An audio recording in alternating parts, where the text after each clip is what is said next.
for today's video. Tara, samahan niyo naman ako at i-repair natin ito aking dress. Sobrang haba niya kasi sa akin at dahil maliit lang naman akong babae, so kailangan natin putulin. Sorry na agad sa mga nagsasabing sayang naman yung dress kung puputulin mo. Nangihinayan na talaga ako dahil puputulin ko siya at mahaba.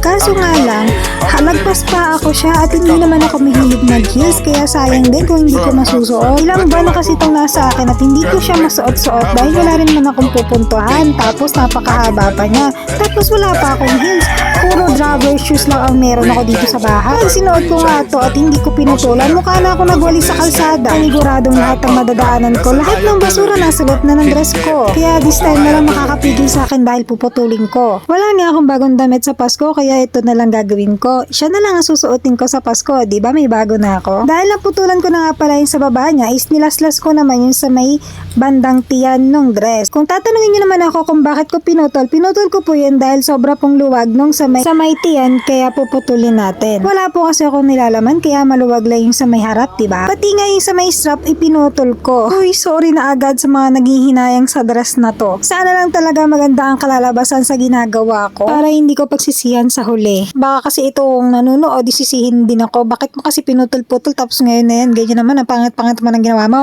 Judge yan. Pati nga yung design na favi niya is pinutol ko, mga auntie ko. Yung pinaglalagyan ng strap. Ang bala ko kasi is gagawin ko siyang parang pa-tube. So pantay siya. Ganun yung design na gagawin ko. Ang bala ko nga sana is itatali ko na lang siya na parang bang bra yung sa may harap. Kaso naisip ko na para labas yung pusod ko tapos maluwag yung sa may bandang bewang. Kaya pinaltan ko na naman. Dahil desidido na ako sa gagawin ko is tinahi ko na siya para wala nang kawala. Inipit ko nga muna pala yung mga tatahiin ko ng aspili para hindi gumalaw at pantay-pantay yung tela. Tapos yung tahi ko is pantay-pantay, hindi siya magkakahiwa-hiwalay. Tinupi ko nga pala yung sa may pagkabilang gilid kasi nga maluwag siya. So okay lang din naman dahil masyado siyang malaki.